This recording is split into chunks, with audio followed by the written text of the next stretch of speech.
දවසේ මේ පුංචි ආරාධනෙ පිළිගෙන මේ අවස්ථාවේ නීතිය දැනුවත් වෙලා සමාජයේ හොඳ බය නැති සන්නද්ධ පුද්ගලෙක් වගේ වෙන්න යන ගමනේ ඉදිරියට ආපු ඔබ සෑම දෙනාම බොහොම සන්තෝෂෙන් ආයුබෝවන් කියලා මම පිළිගන්නවා. අපි එහෙමනම් සෝදු කොමුණත් වැඩි පටන් ගමු. වෙලා වටිනවා විනාඩියක් වටිනවා.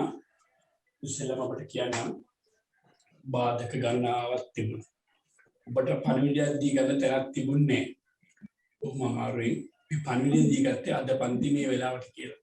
තියෙන අපි සන්න නිවේදන වශයෙන් භාවිත කරන මාධ්‍ය කොටම අවහිර බාධක කම්කොට්ලු ඇති වෙන්න තිබුණා. අර හැමෝම වැඩි 54000ක් විතර හිටපු ලෝපේ සඳලා ලියෙන්ද කියන එක දැන් දවස් ගානක් ඉඳන් බ්ලොක් කරනවා. මිලෝ පණිවිඩයක් යව ගන්න තරන්නේ නැහැ. ඊයේ බ්ලොක් කරාම කියන ඊයේ විතරයි කියන උදේ පාන්දර බලනකොට ආයි 3ක් දාලා තව 3ක් කරගන්න දාන්න බෑ. පණිවිඩයක් දෙන්න තරන්නේ. එතකොට ඉතුරුනේ නිශාන් සඳලා ලියෙන්ද කියලා තව ලින්ක් එකක් තිබ්බා මගේ. ඒකින් ඇවිල්ලා යන්තම් කිව්වා. හොඳ වෙලාවට අපි සංවිධායක කවුන්සිල් ටික හරියට කරගෙන තිබුණා. ඕගොල්ලන්ට පණිවිඩ ලැබුණා. මට සතුටුයි ආපු ටික ගැන. සතුට හේතු දෙකක් තියෙනවා. මේ පන්තියට සහභාගී වෙන ප්‍රමාණය අඩු වෙන්න මගේ ධනෙ ඉතුරු වෙනවා. මොකද මම අර ඔයගොල්ලන්ට මේ ගමන එනකොට විනාඩියක් 5ක් දැම්මට කියන්න ඕනේ. අර ඔයගොල්ලෝ වෙනත් දෙයකින් කියනවා නම් මම ඔයගොල්ලන්ට අර කියනවා පොහොසත් වීමේ කලාව. එහෙම නැත්නම් සල්ලි උපෙන හැටි ගැන කියපු වීඩියෝ එක නැත්නම් ඒ ගැන කියද්දි ඔබ දැනුවත් කරා එන කට්ටියට සල්ලි වගේ දෙන්න අපේ කතාව පැත්තකින් තියු මන් බේරෙනවා වැඩේ මං ගොඩ යනවා.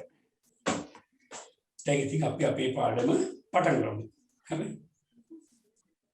අපේ පාඩමේ අද කරන්න හිතාගෙන ඉන්නේ වරෙන්තු කියන දේ ගැන.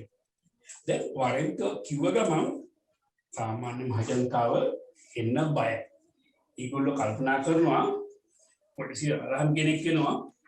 සාමාන්‍ය භාවිතයෙන් කියන දේ උප්පට පයින් පාරක් ගහනවා ජිප් එකට දා ගන්නවා අරන් යනවා දාපම් කූඩුවට කියනවා ඔය සාමාන්‍ය වරෙන්තු වල සිද්ධ වෙන දේ. හැබැයි ඔය ඔක්කොම ටික වෙන්නේ සාමාන්‍ය මහජනතාව නීතිය නොදන්නා තරමට පාලකීන්ට පාලනය කරන්න පහසුයි. මොකද අපේ රටේ තියෙන්නේ නීතිය නොදැනීම සමාවට කරුණක් නෙවෙයි. ඒ කියන්නේ හැම එකම නීතිය දැනගෙන ඉන්න ඕනේ. හැබැයි උගන්නන්න දෙයක් එපන්නේ. ඒක වෙනම කතාවක්. හැම එකම දැනගෙන ඉන්න නීතිය. උසාවිය ආපුවම උයවරයි. ඒක කතා කරන්න ඕනේ නැහැ. ඉතින් මිනිස්සු නීතිඥවරුන්ට එහෙම කිව්වම මම කියනවා ඉතින් ඔය නීතිඥවරු මුද්‍රණ මහත්තුන්ට කතා කරන සමහර බැනුම් ගන්න සමහර ඉතාමත් හොඳින් බැනුම් ගන්න නැතුව ඉන්නවා. මිනිස්සු කලුකුත් කාර්යය කියනවා. ඉතින් ලෝකෙනේ මොකද අපිට අපේ නඩුව අපි තනියෙන් කරගන්න පුළුවන් කියන ඔය වගේ කතාත් ඉතින් කියනවා. මම කියන මොකුත් කියන්නේ නැහැ. අපේ පාඩමට යන්නත් වරෙන්තු කියන පාඩමට ඒකට යනගම මුචි මුටි පොතක් වඩම පොඩ්ඩක් පෙන්නන්න ඕනේ. ඒක මම නොපෙන්න ඉන්න බෑ මොකද මේ පොතේ නම නීතිය නොදැන සිටීම සමාවට කරුණක් නොවේ. මම නීතිය දනිමි. සෑම පුරවැසියෙක්ම නීති දැනුමින් සන්නද්ධ කරන සම්පූර්ණ ප්‍රායෝගික නීති විග්‍රහය නීති ග්‍රන්ථය නීතිඥ ඉන්ද්‍රසිරි සේනාරත්න. මේ අපි දන්න හිතවත් මල්ලිගෙනි. මල්ලි පොතක් ලියනවා. ඊට එක්ක තැනක චූටි දෙයක් තියෙනවා. ඉස්සකින්ම මේකී ග්‍රන්ථේ නීතිවේදීන්ෝ නීති විශාරදයන් සඳහන් නොවේ. නීතියට හා සංකල්ප වලට ආධුනික. ඒත් නිරන්තරයෙන් නීතිමය බැඳියාවලින් වෙලී සිටින මෙරට සාමාන්‍ය පොත් ජනතාව වෙනුවෙන් නීති පොත් ජනයා නීතිය මෙසේ පවතින්නේ ඇයි? ඒ වෙනස් කුලෙත් එක්ක යන්න පිළිවෙල කිස්පල්නා තර්ක නොනගති. මේ පොත ගැන හොඳයි කියලා තියෙන්නේ මේනක හරංකා ජ්‍යෙෂ්ඨ කතිකාචාර්ය නීතිවිද්‍ය කොළඹ විශ්වවිද්‍යාලය. මේ වගේ පාඩමට යනවා. දැන් වරෙන්තු සම්බන්ධව මූලිකව ඔබට කියන්න තියෙන්නේ වරෙන්තුත් සාමාන්‍යයෙන් අදහස් කරන්නේ ඒ දේ ගැන නීතිමය තත්ත්වයේ තියෙන්නේ 1979 අංක 15 දරන අපරාධ නඩු විධාන සංග්‍රහය කියන පනතේ එක නීති ගැන තියෙන පොතක් වගේ එකක්. කාර්යපටිපාටි නීති ගැන ක්‍රියාවේ දෙන හැටි. ඒකේ 51 තියෙනවා මෙන්න මේ. 51 තියෙනවා මේ සංග්‍රහය යටතේ අධිකරණයක් විසින් නිකුත් කරන ලබන සෑම සිරබාරයට ගැනීමේ වරෙන්තුවක්ම ලියවිල්ලකින් විය යුතු අතර. ඕන දැන් මම ඔයගලන්ට කිව්වා ලියවිල්ලකින් වෙන්න ඕනේ. ඒ කියන්නේ වාචික අර සාකිවා කියලා එහෙම අල්ලගන්න බෑ. ඊළඟට තියෙනවා ඒ අධිකරණයේ විනිශ්චයකාර විසින් ඒ අත්සන් කර තිබිය යුතුයි. ඒ කියන්නේ අර සරල භාෂාවෙන් කිව්වොත් නඩුකාරය අත්සන් කරලා තියෙන්න ඕනේ. ඊළඟට තියෙනවා තව දේ නියමිත ආකෘතිය වෙන්න ඕනේ කියලා. දැන් එතකොට වරෙන්තුක ලක්ෂණ තුනක් කිව්වා. පළවෙනි එක තමයි වරෙන්තුවල් ලියවිල්ලකින් වෙන්න ඕනේ කිව්වා. දෙවෙනි එක කිව්වා විනිශ්චයකාරයාගේ නඩුකාරය අඳුර අත්සන් කරන්න ඕනේ. තුන්වෙනි එක කිව්වා නියමිත ආකෘතිය වෙන්න ඕනේ කියලා. මොන දැන් වරෙන්තුව මොකක්ද කියලා අපි කිව්වා.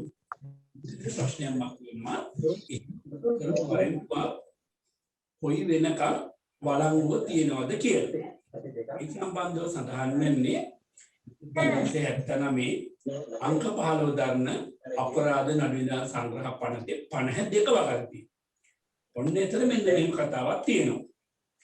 ඔබ බලන්න 52 ඔබේ තියෙන ළඟ තියෙන ටියුට් එකේ 52. ඒකේ තියෙනවා එවැනි සෑම වරෙන්තුවක්ම එය නිකුත් කරන ලැබූ අධිකරණයේ විසින් අවලංගන ලබන තුරු එම වරෙන්තුව ක්‍රියාවේ යෙදවනු ලබන තුරු හෝ බලාත්මකව පැවතිය යුතුය. ඔන්න කතා දෙකක් කිව්වා. එකක් තමයි වරෙන්තුව නිකුත් කරපු උසාවියේ අවලංගු කරනකම්. ඊළඟට කිව්වා එම වරෙන්තුව ක්‍රියාවේ යෙදවනු ලබන තුරු කියලා. ඒ කියන්නේ වරෙන්තුකාරයව අල්ලන් එනකම්. දැන් පොඩි ප්‍රශ්නයක් මතුවෙනවා.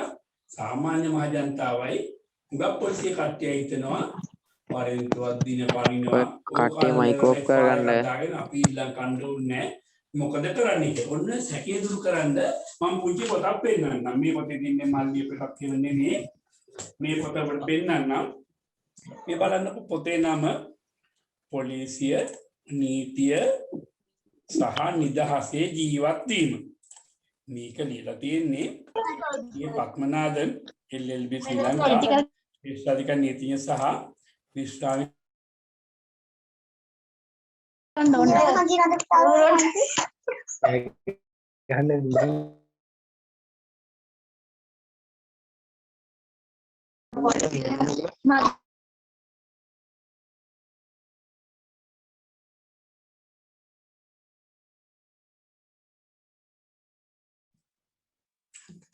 මේ මහත්මයා ලියපු පොතේ 132 පිටුයි කියන දැන් අපි කියමු කේ පද්මනාදන් කියලා ලෝක පොලිසිය මහත්මයා ලියපු පොතේ 132 පිටුවේ මෙන්න මෙහෙම තියෙනවා.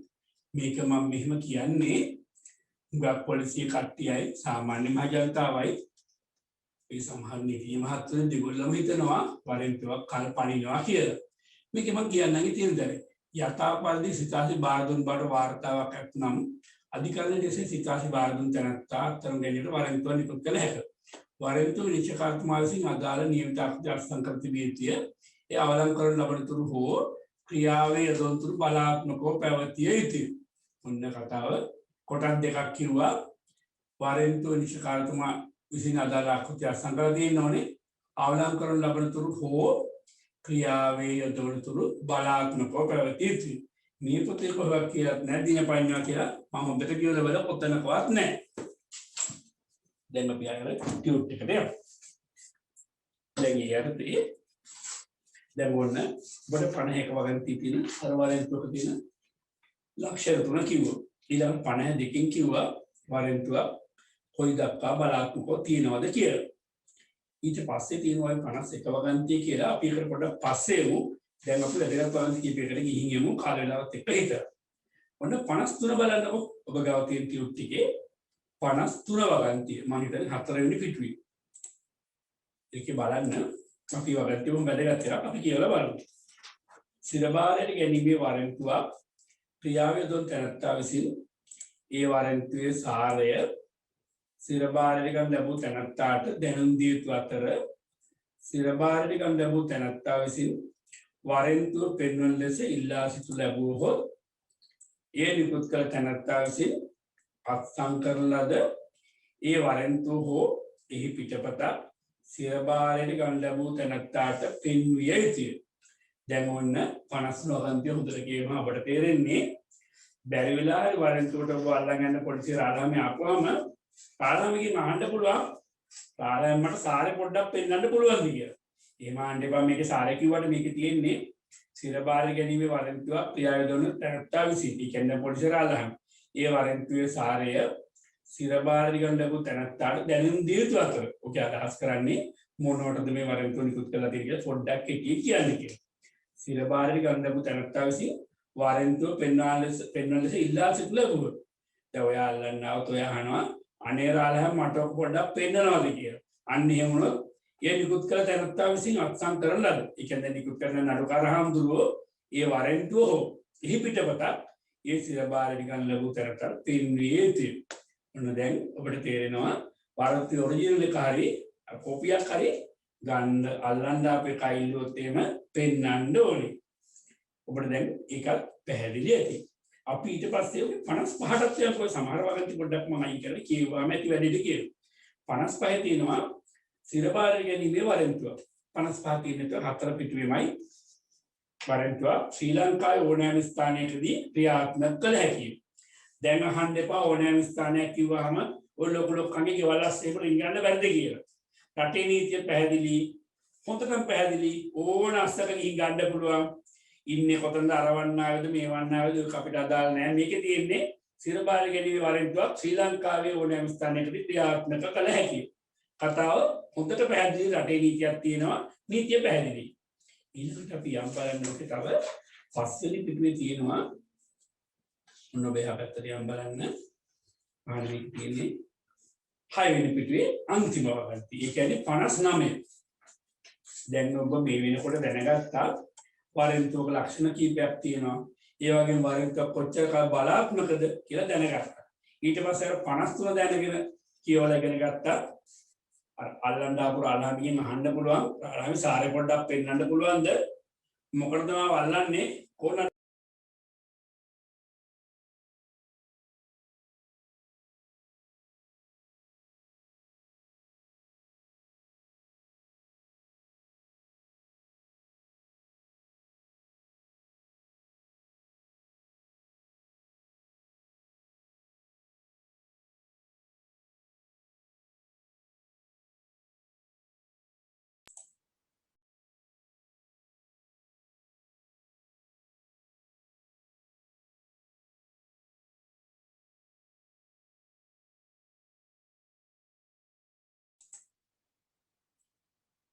එතකොට දැන් 53 දැනගත්තා අර අල්ලන්න ආපු රාලහාමිගේ සාරේ කෝ කියලා අහන්න පුළුවන්. සාරේ කියලා ඒ රාලහාමි වරෙන්තුව පෙන්වනවද මට කොපියක් හරි පෙන්වනවද ඔක මොකද්ද කියලා තියෙන්නේ කියලා රාලහාමි සාරේ අහන්න එක.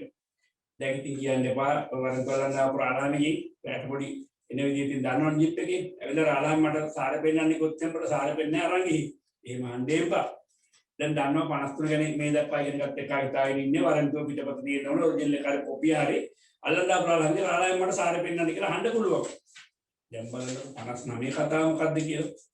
උන් 59 තියෙනවා. දැන් මේ වෙනකන් අපි හිතා ඉන්නේ වරෙන්තුව අතේ නැතුව මාව අල්ලගෙන යන්න බෑ. රාලහාමි ගාව ඔරිජිනල් එක හරි කොපිය තියෙනවා නේද? බලමු අපි 59 හොඳට කියවලා. ඒක තියෙන්නේ 1979 අංක 15 ගන්න අපරාධ නඩු විධාන සංග්‍රහය පනතේ 59 වගන්තිය. ඒකේ තියෙන්නේ යම් තැනැත්තෙකු සිර බාරයට ගන්න ලැබීම සඳහා වරෙන්තුවක් නිකුත් කරනු ලැබ ඇති තැනැත්තෙකු යයි විශ්වාස කිරීමට පොලිස් නිලධාරියෙකුට සාධාරණ හේතු ඇති අවස්ථාවක මේ පරිච්ඡේදයේහි පටහැනිව කුමක් සඳහන්ව ඇතද ඒ වරෙන්තුව ඒ අවස්ථාවෙහි තම සන්තකයෙහි නොමැතිවද ඒ වරෙන්තුව ක්‍රියාවෙහි යෙදවීමේලා ඔහු විසින් ඒ තැනැත්තා සිර බාරයට ගනු ලැබිය හැකියි. අපි පොඩ්ඩක් ඒ වාක්‍ය කැලි කරලා තේරුම් ගන්න බලමු. ඔන්න 59 මුල යම් තැනැත්තෙකු සිර බාරයට ගනු ලැබීම සඳහා වරෙන්තුවක් නිකුත් කරනු ලැබ ඇති තැනැත්තෙකු යයි විශ්වාස කිරීමට පොලිස් නිලධාරියෙකුට සාධාරණ හේතු ඇති අවස්ථාව. දැන් ඔන්න පාරවැණියෙක් යනවා උසාවි වරෙන්තුව රාලහාමි දකිනවා මූටගේ සතිය වරෙන්තුව නිකුත් කරා පොලිය අතේ නෑ හැබැයි මූට වරෙන්තුව තාම තියෙනවා කියලා. ඔන්න ඉතින් එතකොට රාලහාමිට පුළුවන් සාධාරණ ප්‍රතිමක හිතා ගන්න. මේ පරිච්ඡේදයේහි පටහැනිව කුමක් සඳහන් නැතද? ඒකින් අදහස් කරන්නේ මේ පරිච්ඡේදයේ මීට වඩා වෙනස මොනවා තිබ්බත් ඒ වරෙන්තුව ඒ අවස්ථාවේහි තම සන්තකේ නොමැතුව. ඒ කියන්නේ තමන්ගේ අතේ නැති වුණත් ඒ වරෙන්තුව ක්‍රියාවෙහි යෙදවීමෙහිලා ඔහු විසින් ඒ තැනැත්තා සිරබාරයට ගනු ලැබිය හැකියි. දැන් අර පොලිසිය රාලහාමිට වරෙන්තුව අතේ නැති වුණත් වරෙන්තුකාරයෙක් ටිකක් කල් ෂුවර් නම් වැඩේ අල්ලගන්න පුළුවන් කියලා තියෙනවා. දැන් ඔබට පැහැදිලි ඇති රටේ වරෙන්තු ගැන තිබුණේ කොහොමද කියලා. ඊළඟට මම ඔබට කියන්නම් දැන් අර බගන්තිය කොට එහාට ගිහින් අපි ආ තවතනකට ගිහින් එමු. 8 වෙනි පිටුව බලන්නකෝ අතීත කොලේ 8 වෙනි පිටුවේ තියෙනවා මම නීතිය දනිමි නීතිඥ ඉන්ද්‍රසිරි සේනාරත්න. මේ අපේ ඉවත් අර මල්ලිගේ පොතේ 23 වෙනි පරිච්ඡේදය තියෙනවා. ඒක පොඩ්ඩක් අපි කියවලා බලමු. ඒක අපිට දැනගන්න දෙයක් තියෙනවා. වරෙන්තු කාර්යය විවෘත වරෙන්තු උනා. වරෙන්තු කළා. පොලිසියෙන් වරෙන්තු කරල්ලන්නේ නෝ. ආදී ප්‍රකාශ සමාජයේ අපරාධ වැඩි වීමත් නඩු යැදීමත් සමග සෑහෙන පිළිසකට ඇසෙන වචනයක් බවට පත්ව ඇත. උසාවියේ නඩු අඩගසන දින අපරාධ නඩුවල සෑම විත්තිකරුවෙක්ම එසේම නඩුවල පැමිණිලිකරුවන්ට සාක්ෂිකරුවන්ට උසාවියෙන් දෙස උසාවිය මගින් දන්වා තිබේ නම් ඔවුන්ද උසාවියේ පෙනී සිටිය යුතුය. ඒ උසාවියට ගරු කිරීම තිහා අත්‍යවශ්‍යද වේ. එසේ නඩු දිනේදී නඩුවට කැඳවන අවස්ථාවේ ඉදිරිපත් නොවුණොත් වරෙන්තුවක් නිකුත් කරනු ලබයි. එවිට උසාවිය විත්තිකරු වරෙන්තු හෝ පැමිණිල්ලේ සාක්ෂිකරු වරතන ප්‍රකාශ කරයි. මෙහිදී පැමිණිල්ලේ සාක්ෂිකරුවන් පෑසයක පෑස දෙක ආදී ලෙස උසාවිය භාවිතා කරයි. පෑස යනු පැමිණිල්ලේ සාක්ෂිකරු යන්නේ. වරෙන්තුවේ තේරුම වහා මල්ලා උසාවියට ඉදිරිපත් ලෙස පොලිසිය ලබා දෙන විධානය. එවිට උසාවියේ කාර්යාලය විසින් වරෙන්තුව සාදා අදාළ පොලිසිය වෙත යවනු ලබයි. පොලිසියේ වරෙන්තු ඇල්ලීමට යොදවා ඇති නිලධාරීන් ඒවා ලබාගෙන වරෙන්තු ඇය නෙමේ වරෙන්තු අය ඒක කාන්තාව තරන්නේ මිනිස්සු අල්ලන්න පුළුවන්. අය ඇල්ලීමට කටයුතු කරයි. ඊළඟ පිටුවේ තියෙනවා ඒක 9 වෙනි පිටුව සමාජයේ තවමත් පවතින වැරදි මතයක් නම් විත්තිකරුවන්ට නැතහොත් අපරාධකරුවන්ට පමණයි උසාවිය වරෙන්තු නිකුත් කරන්න යන්නේ. මෙම මතය සම්පූර්ණ වැරදි සහ ඔබ දැඩි අපහසුතාවයට පත් විය හැකි තත්ත්වයකි. ඔබ පොලිසිය වෙත ගොස් ඕනෑම පැමිණිල්ලක් කළ පසු පොලිසිය විසින් එයට සම්බන්ධ පුද්ගලයන් අත්අඩංගුවට ගෙන උසාවියට ඉදිරිපත් කරනු ලබයි. එම නඩුවේ ඔබ පැමිණිලිකරුවෙක් නැතිනම් සාක්ෂිකරුවෙක්. ඔබ සෑම දිනකම උසාවියට එම අත්‍යවශ්‍ය නොවන අතර නඩුව විභාග කිරීමට උසාවිය තීරණය කළ විට උසාවියට සාක්ෂි දීමට පැමිණෙන ලෙස ඔබට සිතාසියක් එවනු ලබයි. එය බාරගෙන ඔබ උසාවියට පැමිණියහොත් ඔබට වරෙන්තු නිකුත් කරනු ලබයි. ඊළඟට තියෙනවා බොහෝ පිරිස් පොලිසිය විසින් අපරාධ කරන අල්ලා සොරකම් කළ භාණ්ඩ සොයා දුන් පසු ඒවා උසාවිය මගින් ලබාගෙන නඩු අවශ්‍ය නොවන බව සිතා උසාවිය මග හරි. එසේම උසාවියට ඉදිරිපත් කළ වාහන මුදවාගෙන පුද්ගලයන් ඒවා රැගෙන යන්නේ උසාවිය දන්වා සිටින අවස්ථාවකදී ඒවා ඉදිරිපත් කරන බවට පොරොන්දු වී ලේඛනයේ රසන් තබමින් මේ වාහනයේ වටිනාකමට සමාන බැඳුම් කෙරේ. මේ කඩ කර ඔබ උසාවිය මග ඇරියොත් ඔබට වරෙන්තු නිකුත් කරයි. ඔබ වරෙන්තු බව දැනගත්වාම උසාවියේ නීතිය හමු වී නොපැමිණීමට සාධාරණ හේතුව උසාවියට මෝෂමක් මගින් දන්වා වරෙන්තු ඉවත් කර ඊළඟ දිනේ පැමිණෙන බව දන්වා සිටීම ඔබ කළ යුතුයි. වරෙන්තු කරුවන් ඇල්ලීමට නිලධාරීන් ළඟ වරෙන්තු නම් ලේඛන තිබිය යුතු අතර ඒ වරෙන්තුකට පෙන්වා අත්අඩංගු ගැනීම කළ යුතුයි. මේ ඔබ දැන සිටීම වැදගත්ය. ඔන්න ඉතින් එහෙම කිව්වට දැන් ඔබ දැක්කා වරෙන්තුව තියෙන්න ඕනේ සාරේ තියෙන්න ඕනේ කියලා කිව්වේ 53 වගන්තිය ආශ්‍රිතව. දැන් මේ පොතේ කියනකොට තියෙනවා වරෙන්තු කරුවන් ඇල්ලීමට නිලධාරීන් වරෙන්තු ලියම් දීකරේ තියෙන්න ඕනේ කියලා. දැන් ඔබට හැබැයි මම කලින් පෙන්නුවා අර 53 වගන්තිය කියතුවම ඔය කතාව හරි වගේ. හැබැයි ඉතින් 59 වගන්තියත් හිතනකොට තේරෙනවා ඔබ උන්ට බලන්න කියවලා උත්තර තියෙන හැමදේම හරියටම හරි නෑ. 59 තියෙන්නේ වරෙන්තු නෑ. නිලධාරියට විශ්වාස නම් වරෙන්තු නැත මුට වරෙන්තුවක් තියෙනවා කියලා ඒකත් ඇති. දැන් ඒතකොට මේ පොතේ තියෙන මේ කොටස නම් චුට්ටක් පොඩි වෙනසක් වෙන්න ඕනේ බව පේනවා. ඊළඟට අපි තියෙනවා ආයේ වරෙන්තුව විවෘත වරෙන්තුව වෙනසක් පවතී. වරෙන්තුව නිකුත් කරන පොලිසියට පමණක් වරෙන්තුකරු අල්ලා ගැනීමට හැකි වෙන අතර විවෘත වරෙන්තුව පවතින පොලිසියකට විවෘතකරු අල්ලාගෙන හැකි ඕනෑම පොලිසියකට. වරෙන්තු කරන අඩුවාර කිහිපයක් ඇතුළත් ඔහු අල්ලාගෙන අපහසු නම් ලංකාවේ ඕනෑම තැනකදී අල්ලා ගැනීමට හැකි වන ලෙස විවෘත වරෙන්තුවක් නිකුත් කරයි. පොලිසිය ප්‍රශ්නකුත් නැහැ මොකද අර වරෙන්තු ගැන තියෙන පනතේ මුල හරියම වරන්තිය කියන්නේ කොට 55. ඒකේ තියෙනවා සිරබාරය ගැනීමේ වරෙන්තුවක් ශ්‍රී ලංකාවේ ඕනෑම ස්ථානයකදී ක්‍රියාත්මක කළ හැකියි. ඊට පස්සේ ආයර්මන් 10 විතරට යනවා. ඔබට සිදු අසාධාරණයක් නිසා ඔබ නඩුවේ පැමිණිලි කරුණම් අපරාධ කළ උසාවි මගහැර සිටිනම් ඔබට විවෘත වරෙන්තුව පිටපත උසාවියෙන් ලබාගෙන ඔහු සිටින ළම පොලිසියට වරෙන්තු කළේ බාර දුන් විට එම පොලිසිය මගින් වරෙන්තුකරු අල්ලා නඩුව පවතින උසාවියට බන්ධනාගාරය මගින් එවනු ලබයි. ඒ කියන්නේ වරෙන්තුකාරය අල්ලා වෙන උසාවියකින් ගිහින් අල්ලා නිල් පාට බස් එකේ බන්ධනාගාරය මගින් උසාවියට එවනවා. ඔබ උසාවි වරෙන්තුවක් නම් මෝසමක් ඉදිරිපත් කර වරෙන්තුව කරුණු දක්වා ඉවත් කර ගැනීමට හැකිය. එවිට උසාවිය වරෙන්තුව ආපසු කැඳවමි යනුවෙන් ප්‍රකාශ කරයි. එහෙත් ඒ වනට වරෙන්තුව පොලිසියට පත්වී ඇති අතර ඔබ මෝසමක් මගින් උසාවියට ඉදිරිපත් වූ බව පොලිසිය නොදනී. එවිට ඔබ වරෙන්තුව ඉවත් කර යුතුම ඔබ පොලිසිය විසින් අල්ලා ගනී. එම නිසා වරෙන්තුව ඉවත් කරගත් පසු වරෙන්තුව ඉවත් කර බවට උසාවියේ කාර්යාලයේ ලබා දෙන කුඩා ලිපි ඉල්ලාගෙන තමා වෙතම ළඟ තබාගෙන මතක තියාගන්න. ඒ විට පොලිසිය ඔබ වෙත ආවද ඒ පෙන්වා සිටි විට ඔබ අල්ලා ගන්නේ නැත. මේ කියම කිව්වට ප්‍රායෝගික තත්ත්වෙ පොඩි වෙනසක් වෙන්න ඕනේ. මොෂන් එකක් දානවා කියලා කියන්නේ හාකිට් කොලයක් වගේ එක නඩු අංකයේ විස්තර ටික ලියලා මේ නඩුවද කැඳවන්න කියලා ඉල්ලීම ඒ සඳහා අමතර සතපාපත් යන්නේ නැහැ. ඉතින් ඒ ගාස්තු වැඩි ප්‍රමාණවත් එහෙම කරනම නඩුකාරයා හඳුරු ලියනවා වරෙන්තුව ආපසු කැඳවමු කියලා. උසාවියේ කාර්යාලයෙන් පොඩි ලේඛනයක් ගන්න පුළුවන්.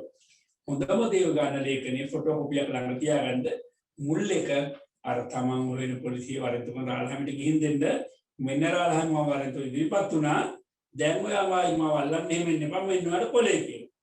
ඒකට තියෙනවා ඇත්තම සුවිශේෂී නඩුව පුද්ගලයන් මේට පෙර උසාවියේ නඩුවට පොලිසිය විසින් ඉදිරිපත් කර උසාවිය මගහැර නොසිටියද ඔවුන් අල්ලා ගැනීමට උසාවියට වරෙන්තු නිකුත් කිරීමේ හැකියාවක් පවතී.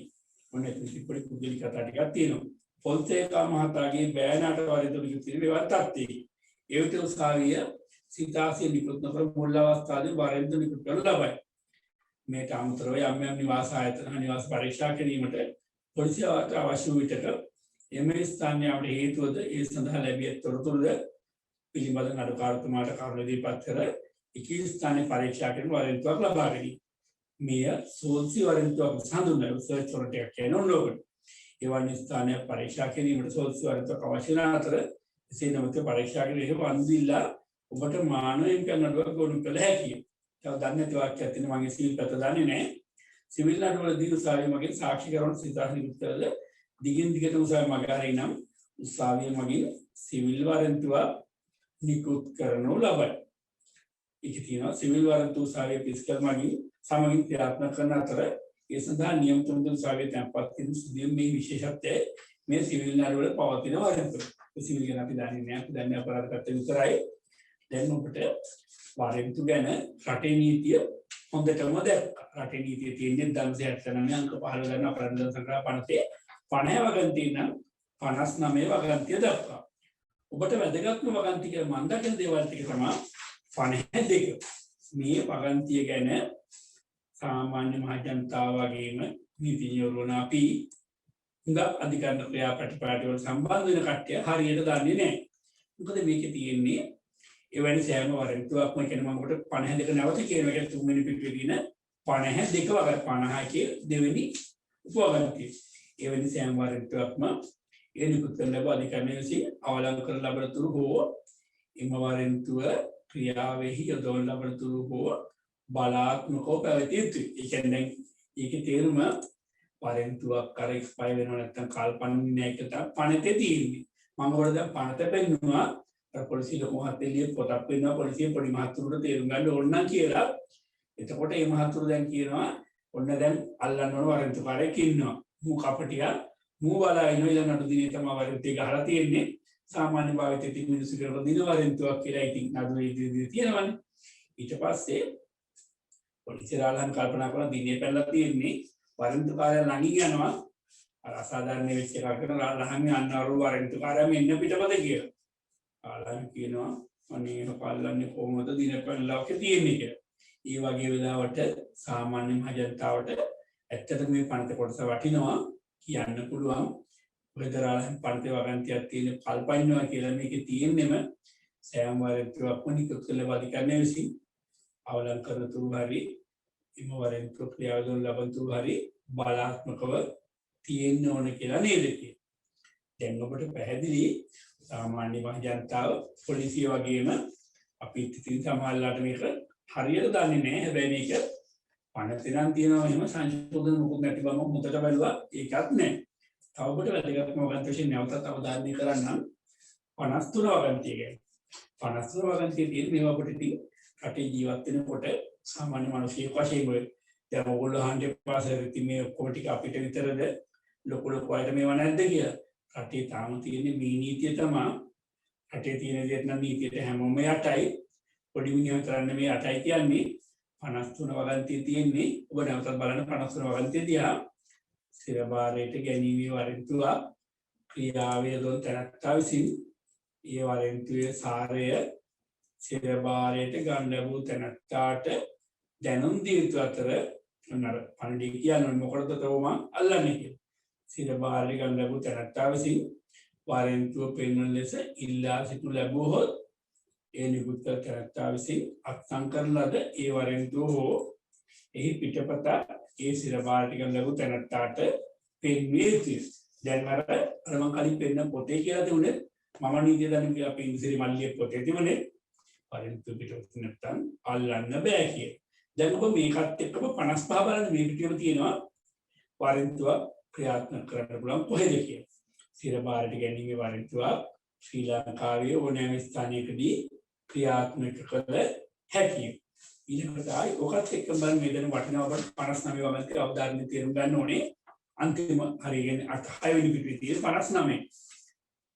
යම් තැනැත්තෙකු සිරබාරයට ගන්න ලැබීම සඳහා වරෙන්තුවක් නිකුත් කරන ලැබී ඇති තැනැත්තෙකු යයි විශ්වාස කිරීමට පොලිස් නිලධාරියෙකුට සාධාරණ හේතු ඇති අවස්ථාවක මේ පරිච්ඡේදයේ පටහැනිව කුමක් සඳහන්ව ඇතද? ඒ කියන්නේ මේ පනතේ අර දැන් කලින් දැකෝ 50 ඉඳන් 59 දැන් පටන් ගන්නෙ මේ දක්වා වෙන මොනවා කියලා තිබ්බත් මේ පරිච්ඡේදයේ පටහැනිව කුමක් සඳහන් ඇතද? ඒ වරෙන්තුව ඒ අවස්ථාවේ තම සන්තකේ නොමැතිවද? වරෙන්තුව දාලාමි ගාව වරෙන්තුව නැති වුණා. ඒ වරෙන්තුව ක්‍රියාවේ යෙදීමේලා ඔහු විසින් මේ තැනත්තා සිරබාරයට ගන්න ලැබිය හැකියි. දැන් මේකේ පැහැදිලි දේ තමයි වරෙන්තු කොලේ යතේ නැති වුණාට පොලිසිය මහත්තයාට ඕන අල්ලන්න පුළුවන් කියලා. හැබැයි ඉතින් ඔබ හොයලා බලන්න ගා පොලිසිය මහත්තුරු කියනවා වරෙන්තු පිටපතක් ගේන්න කියලා. ගිහින් දුන්නාම අල්ලන්නත් බලන්න දිනේ පැන්නාම කියලා දැන් දිනේ පැනලා වැඩේ ඔන වරෙන්තු එක්ස්පයර් වෙලා ඒගොල්ලෝ කියන විදිහට. හැබැයි රටේ නීති එක්ස්පයර් කතාව පලාතකවත් නැහැ. ඒ වගේම අර මම ඔබට කලින් කියපු පොලිසිය ලොකු මහත්තයෙක් කේ පද්මනාධ මහත්තයා ලියපු විශාල පොලිස් අධිකාරී හොඳ මහත්මයෙක්. මේ මහත්තයාගේ පොතේ තර පොලිසිය නීතිය හා නිදහසේ ජීවත් වීම. ඔබ කියයි පොලිසියයි නීතියයි නිදහසේ ජීවත් වෙන තුනම නම් කොහොමවත් එකට නැහැ. තුනම එකට නැති බව පේනවා. මේකේ එහෙම කිව්වට මම ඔබට කොටස කියන්නම්. මොකද මේ සමහර දේවල් සාමාන්‍යම ජනතාව දැනගන්න ඕනේ. නීතිය නොදන්නා තාක් දුරට පාලකයාට ලීසි පාලනය කරන හරිය පහසුයි. ඕම් මේකේ තියෙන 132 පිටුවේ ඉහෙත් මෙම අවස්ථාවේ ක්‍රියාවේ විදීමේදී පොලිස් නිලධාරීන් බොහෝ විට මෙම වරෙන්තු කරු අධිකරණ ඉදිරිපත් වරෙන්තු අවලං කර ඇද්දැයි වරෙන්තු ක්‍රියාත්මක කිරීමට පෙර සොයා බැලීමට කටයුතු කිරීම වඩාත් සුදුසු වන්නේ. මක් නිසාදයක් වරෙන්තු ලැබුණු අය බොහෝ විට අධිකරණ ඉදිරිපත් එකී වරෙන්තු අවලං කිරීමට කටයුතු කරනා බැවිනි. සුවිශේෂී අවස්ථාවක හැර වරෙන්තුවක් තමාට නොමැති අවස්ථාවක වරෙන්තුව ක්‍රියාත්මක කිරීමට පෙර විමසා බැලීමෙන් අනවශ්‍ය ප්‍රශ්න ඇතිවීමට ඉඩ නැත. ඒ කියන්නේ අර පොලිසිය මහත්තයා පොලිසිය කට්ටියට කියනවා පොඩ්ඩක් හොයලා බලන්න මේක වරෙන්තුවට ඉදිරිපත් වෙලාද දන්නේ නැහැ කියලා. දැන් මම හිතන්නේ අපරාධ අධිකරණ ආශ්‍රිතය කියන්නේ අපි දන්නේ මහේස්ත්‍රාත් අධිකරණය ගැන පැත්ත ටික විතරයි හොඳට. ඉතින් ඒ අර්ථයේ ඔබ දැන් වරෙන්තු ගැන සාමාන්‍ය සරල අවබෝධයක් ලැබුවා. ඔබට මේ අපි දීපු යුනිට් 1 කියන මේ නිබන්ධනයේ තියෙන වටිනාකම වෙන්නේ දැන් ඔය සාමාන්‍ය මිනිස්සු දන්නේ නැහැ වරෙන්තු ගැන රටේ මොන පනතද තියෙන්නේ කියලා. ඔන්න දැන් ඔබ දැක්කා පනත තමයි 279 අංක පහළ කරන අපරාධ නඩුදාන සංග්‍රහ පනත. ඊළඟට දන්නේ නැහැ වරෙන්තුවක් ක්‍රියාත්මක කරන කොහෙද ඒක අවලංගු වෙන්නේ කොහොමද වරෙන්තු කොයි වගේද දන්නේ නැහැ. ඒ වගේම ප්‍රධාන තියෙන්නේ 50 සිට 59 කියන වගන්ති දක්වා. ඔබට වැදගත්ම වගන්ති දෙක මම ඔබට අවධාරණය කරන්නේ 51යි 2යි. 52 ගොඩක් වැදගත්. ඒකේ තියෙන්නේ නැවතත් එක අවධාරණය කරන්න ඔය තුන්වෙනි පිටුවේ 52. ඒ වෙනි සෑම වරෙන්තුවක්ම ඒ නියුක්ත කළ ලැබූ අධිකාරිය විසින් අවලංගු කරන ලබනතුරු හෝ ඔන්නේ කතාවක් කිව්වා අර වරෙන්තුව ඉෂු කරපු සාරේ අවලංගු කරනකම් එම වරෙන්තුව ක්‍රියාවෙහි යොදවන ලබනතුරු හෝ බලාත්මක වෙතිරි කියන්නේ වරෙන්තුකාර අල්ලන් එනකම් ඊළඟට ඒකත් එක්ක වැදගත් කොට 53 නැවතත් ඒක අවධානය කරන්න මොකද මේ ටික තමයි ඔබේ සාමාන්‍ය ජනතාව වශයෙන් ඔබ දැනුවත් වෙන වැදගත්ම දේ. ඒක තියෙන්නේ වරෙන්තුවේ සාරේ දැනුම් දීම. සිරපාරේ ගෙනි වරෙන්තුව ක්‍රියාත්මක කරනකොට අර වරෙන්තුව අල්ලන්න අපේ ඇහුවොත් එහෙම රාලහන් මට පොඩ්ඩක් ඔය සාරේ කියන්නේ වරෙන්තුවේ මොකද්ද තියෙන්නේ කියලා කියන්නේ කියලා ඒ රාලහන් පැමිණලා ඉන්නවා එයාට ඔක පෙන්නන්නේ කියලා. එතකොට ඉතින් රාලහන්ගේ ඔරිජිනල් එක නැත්නම් ෆොටෝ එකේ තිබ්බත් වැඩේට ඇති කියලා තමයි රටේ පනතේ තියෙන්නේ. කියන්නේ අර අපේ නිබන්ධනය 4 වෙනි පිටුවේ රටේ තියෙන නීතිය නම් 73 අංක පහළ ගන්න අපරාධ නඩු සංග්‍රහ පනතේ නම් 53 වගන්ති. දැන් මේ වෙනකොට තේරුම් අරන් තියෙන්නේ වරෙන්තු අතේ නැතුව පොලිසිය රාලහන් යට මාව අල්ලන්න බෑ කියලා. හැබැයි මේකව තේරුම් ගන්න 59 වගන්තිය ඒකත් බොහොම වැදගත් කොට 59 නැවතත් අවධාරණය කරන මොකද මේ තමයි ඔබ සාමාන්‍ය මහජනතාව විදිහට වැදගත්ම දේවල් ටික. යම් තැනැත්තෙකු සිරපාරේ ගන්න ලැබීම සඳහා වරෙන්තුව නිකුත් ලැබෙත් තැනැත්තෙකුයි විශ්වාස කිරීමට පොලිසිය දරේකට සාධාරණ හේතු ඇති අවස්ථාවක ඒ කියන්නේ පොලිසිය රාලහන් දන්නවනම් මුට වරෙන්තුවක් තියෙනවා කොලේ මගේ අතේ නෑ හැබැයි අවුලක් නැමු වරෙන්තුකාරයෙක් මේ පරිච්ඡේදයේ පටහැනිව කුමක් සඳහන් වෙතද දැන් මේක කියන්නේ 59. එතකොට දැන් 50 ඉඳන් 58 දක්වාම ටික ආවරණය වෙන මේ වගන්තියෙන් ඒ වරෙන්තුව ඒ අවස්ථාවේ තම සන්තකයන් මැතිවද ඒ වරෙන්තුව ක්‍රියාවේ යෙදීමේලා ඔහු විසින් ඒ තැනත්තා සිරබාරයට ගන්න ලැබිය හැකියි. දැන් ඔබට මම දල වශයෙන් ඔබට ඔටිවිස්ටික් මම මුදාවෝදයක් තියෙනවා. ඊළඟට අපි ඔබට පොතක් පෙන්නවා මම නීතිය දන්නේ කියලා අපේ ඉන්සිරි මල්ලි පොතක්. ඒක බොහොම සරල පොතක්. සරල භාෂාව. ඒක නීතිය දන්නේ කොට එක තැන දෙකක් පුංචි පුංචි වැරදි වලට අඩුපාඩු වෙන්නේ නැති අපි කාටවත් වරදිනවා.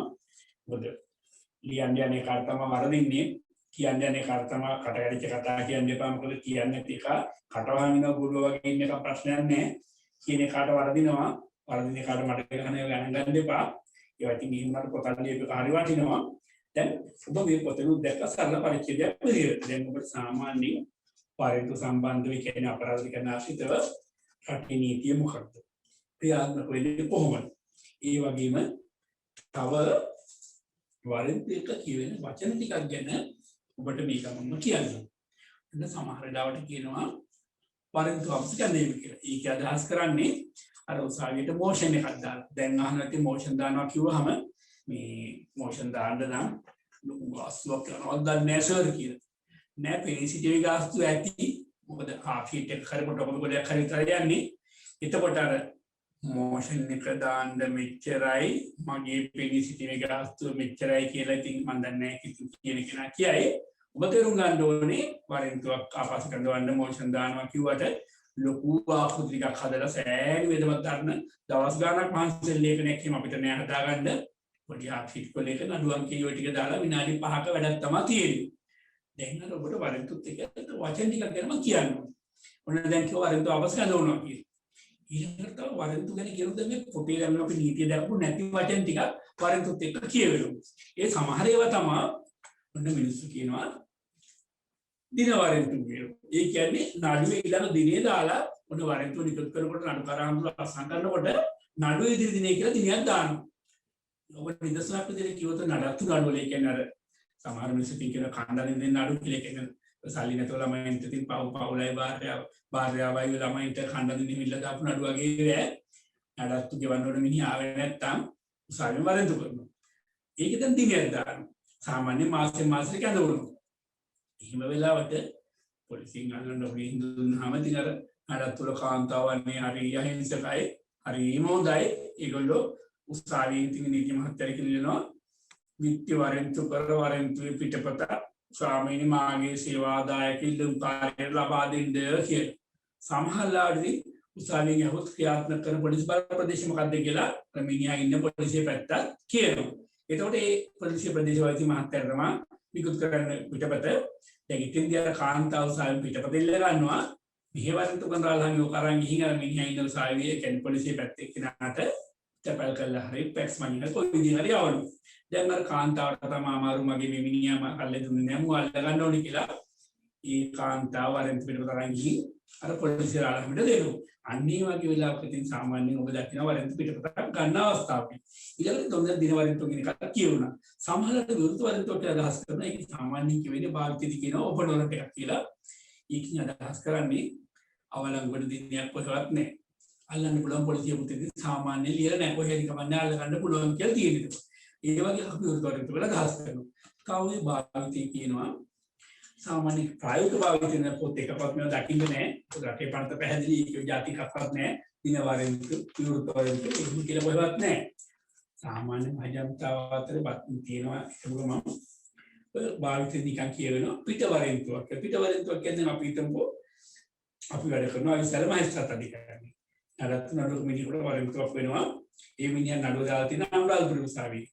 මු අනුරාධපුර නඩුවට ගිහින් නැහැ. අනේ අර කාන්තාව කරදර කළා අන්තිමට දැන් තුමන්න වරෙන්තු පිටපතක් අරගෙන පොලිසිය මහත්වරුන්ට කියලා බැරිම තැන හරිම අමාරුයි අල්ලගන්න උත්සාහ කරනවා. අවිස්සලට වරෙන්තුකාරය අවිස්සවල ඉන්නවා. අවිස්සල වරෙන්තු කරලා නම් අල්ල ගන්නවා. අවිස්සල සාවෙට ගේනවා. මොකද අවිස්සල දාලාමි අර අනුරාධපුර උසාවියට අල්ලගෙන යන්නේ නැහැ එකපාරටම. එයා සාමාන්‍යයෙන් කරන්නේ අවිස්සාවෙල්ලේ උසාවියට ගේනවා. එහෙම ගෙනල්ලා අවිස්සල උසාවියට අනුකාර හඳුරු ගාවට දානවා. මම වරෙන්තුකාරයෙක් අල්ලන් ආවා මේකගේ වරෙන්තුව තියෙන්නේ අනුරාධපුර උසාවිය කියලා. අන්නේ වෙලාවට අනුරාධපුර උසාවියට තමයි මේක ගෙනියන්න ඕනේ කියලා. ඉතින් සමහර වෙලාවට සාමාන්‍ය ප්‍රායෝගිකව සිද්ධ වෙන්නේ කවුරුහරි ඒක සම්බන්ධ අවබෝධයක් තියදී මහත්යෙක් මැදිහත් වෙලා මම අනුරාධපුර උසාවියට නෝර්දාම ඉදිරිපත් වෙන්නම් කියලා අපේක් අරගන්නවා. එතකොට අවිස්සල උසාවියේ තියෙන මේ වාර්තාව අනුරාධපුර උසාවියට ගිහින් වරෙන්තුව ඉදිරිපත් වෙලා පොලේ අරන් එනවා. වරෙන්තුව අපව කැදෙව්වා කියලා. ඊට පස්සේ අර අවිස්සල උසාවියේ නියමිත ඉදිරිපත් වෙලා ඒ වාර්තාවට දෙනවා මෙන්න මම අනුරාධපුරේ ගියා දැන් ප්‍රශ්නේ විසඳිලා කියලා. ඔන්න මම ඔබට අර පිට වරෙන්තුවක් වගේ කියන කතාව පොඩ්ඩක් ප්‍රායෝගිකව කිව්වා. තව කියනවා පෑසා වරෙන්තුව කියලා. දැන් නඩුවක කවුරු හරි මොනවා හරි දෙයක් ගැන පැමිණිලි කරාම අපි මේ මනුස්සයා සාමාන්‍යයෙන් කියන පෑසා කියනවා. උසන්නේ පෑසා. පෑසා කියන්නේ පැමිණිලියේ සාක්ෂි කියලා. දැන් පැමිණිලි පළවෙනි සාක්ෂි කරුවට අපි කියනවා පෑසා 1 කියලා. දෙවෙනි සාක්ෂි කරුවට කියනවා පෑසා 2 කියලා. දැන් පෑසා එකවරින්ද කිව්වොත් ඒකේ තේරුම පැමිණිලි පළවෙනි සාක්ෂියට උසාවියෙන් පණ්ඩිතයවලත් ඒ කියන්නේ සිතාතියවලත් ඇවිල්ලා නැහැ. මේ කටවරින්තු කරන්න ඕනේ කියලා. දැන් සාමාන්‍ය මිනිස්සු හිතනවා නඩුවක් දාලා අපි ගියේ නැතුව හිටියාම ප්‍රශ්නයක් වෙන්නේ නැහැ. පැමිණිලිකාරයා වරෙන්තු කරන්නේ විත්තිකාරයට විතරයි. මම වැරද්දක් කරලා නැහැ. හැබැයි ඔබට දැන් තේරෙනවා ඇති එහෙම වෙන්නේ නැහැ.